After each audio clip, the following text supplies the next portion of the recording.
Oh, they won't know what route I'm going.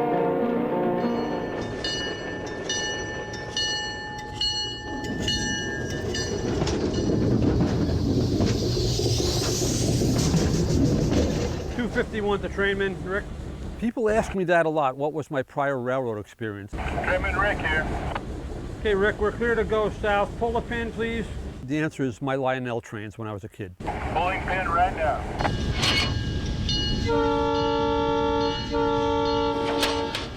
The Florida Railroad Museum is very unique in a lot of respects. One is that we do a lot of the work with volunteers. Good stop, all stop. We have 3 or 4 or 5 paid employees, but we have 20 or 30 people that are volunteers that want to make the museum a success. And because they're not getting paid, they're here because they want to be here. They are very dedicated and they do a real good job. The Florida Railroad Museum is the only operating railroad museum in the state of Florida. The museum's collection has grown to over 80 pieces, many of which came from members buying them or donations from railroads and from Ringling Brothers and Byron Bailey's Circus. The Florida Railroad Museum operates in Florida, which had 2 main railroads back in the 1920s and 30s, one being the Seaboard Airline Railroad. Our mission statement is to preserve Florida railroading history. We have 4 or 5 old locomotives on the property, and you can see one behind us from 1951 that was given to us by an Army base up north somewhere. There are 2 steam engines on the property that we're never going to get running because of the enormous cost, and we have a third one down in Parrish at the other end. If they're locomotives, we try to get them running. The passenger cars, we want to run them on the train, we have to modify them a little bit without altering their history. We have to put bathrooms in them. We have to have restrooms on the train nowadays. In the old days, the toilets emptied on the tracks. You can't do that anymore. So we have to put RV toilets in, toilet tanks, water tanks, air conditioning, generators, all that stuff in railroad cars without altering their essential historical appearance. One of the main cars on our train for open air viewing was once an elephant car. We've since converted it to a passenger coach, and the reminiscence of elephants riding the car still exists today. The tie downs for the elephants are still in the car, and the roof is all buckled up from the elephants' backs. We also have a 1926 coach that was built as a segregated coach in the Jim Crow era. And we have old UP baggage cars on the property that we've turned into restrooms. The Railroad Museum's gift shop and ticket office was also a Ringling Brothers car. And the model railroad car was also a Ringling Brothers baggage car. It's easier sometimes to renovate a railroad car than to build a new building. All aboard. Tickets, please, folks. What makes the Florida Railroad Museum unique is you ride the exhibits. The train itself is the display. It's a loud one. The cars on the train were built in the 30s and 40s. The engine that pulls the train was built in 1951. So rather than looking at equipment on a display track, you actually board the cars, you ride the car to our Willow shops where you'll get off and where we do have displays set up. We want to be safe. We want the passengers to be safe at all times.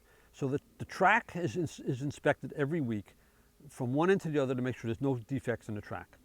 The railroad cars and the engines need to be inspected every week. We're at the Willow Yard of the Florida Railroad Museum, and this train is going to go out every Saturday and Sunday. And we have to do a safety and mechanical inspection of the locomotive before it goes out on Saturday morning. So the first thing we're going to look at is the brakes. We want to make sure that the brake shoes themselves are adequate and in place, and there's lots of lining left on the brakes, and these are good. And as we go around the locomotive, we're going to also check the journal box to make sure that there's oil in the journal box, and there is, and this one's good too. So we have to go around the train and look at hoses, brakes, hanging wires, anything that would cause a problem. We have to inspect the entire locomotive to make sure everything is safe. Okay, so we're going to open up the side panel here to where we can get at the dipstick, which is right down here, into the crankcase, and we'll just take a look to make sure we have adequate oil on, and it's at the full mark, so we're good with the oil. Next thing we're going to do is check the water in the cooling system, and the water level is sitting here. We're just going to open up the valve and make sure we get enough water in it. It should run all the way up to the top, which it's doing, and that's about perfect. Okay, so we're going to check the oil in the compressor. We have a very large air compressor to produce air in the main tanks for the air brakes, It has a dipstick down here. And we'll take this out and take a look, and there's half a drip of oil in there, and that's good too. So we're good to go on the compressor oil. And this locomotive is all set up. It's now ready to go. We've checked everything for the weekend, and nothing has to be done. They can start it up Saturday morning, and away they go.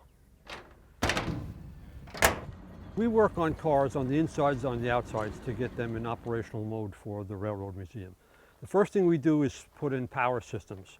So this car has a power plug for outside when it's parked in the yard, and when we're going to run it on the train, we plug the power into this socket, and then we use this generator with a diesel engine. It's about 35 kilowatts to power the entire railroad car. Okay, so we're going to go inside the railroad car now to see what kind of restorations we've done on the inside to make it very, very comfortable for our riders.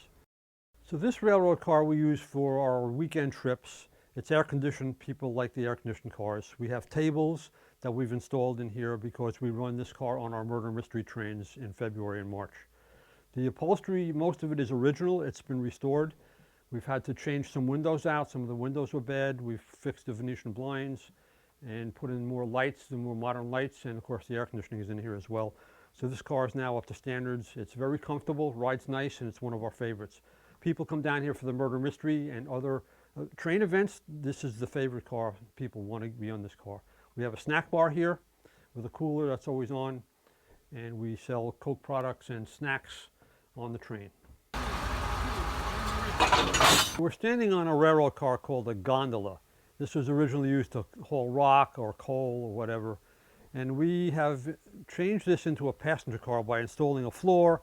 We have school bus seats, we have a roof on here and electric lights, and this is one of the most popular cars we have on the train because it's an outdoor car and it rides really, really nice. Hi guys! People come to Florida from all over, and while they're here, we have something unique here on the Sun Coast that people can see.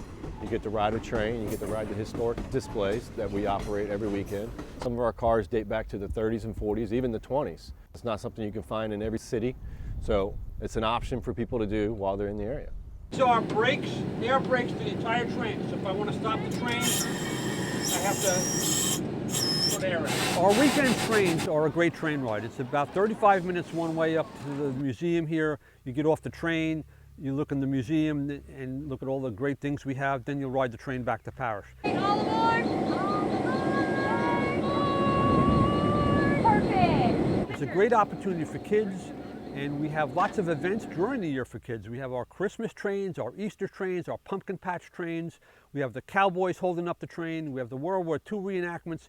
We have hobo campfires, and we have a murder mystery train in February and March. We have tons of things to do with the family. We see ourselves as a railroad, as a museum, as an entertainment company. So right behind me here is a locomotive built over 100 years ago. It's one of the many displays at the Florida Area Museum. The train itself is also the displays, and you can come out and ride the train any Saturday and Sunday throughout the year. You can find us online at www.frrm.org or visit us on Facebook at floridarailroad.com. I can hear old number 9 as she comes rolling by. This is a good place to come to learn about railroading, to do railroading, to be a railroader. If you're interested in working on a train, come out, be part of the crew. Everybody can come down here and learn to be a conductor, an engineer, a trainman, a brakeman, anything. No experience necessary. All training is done in-house. If you come to the Florida Railroad Museum and you want to be an engineer, you can be an engineer.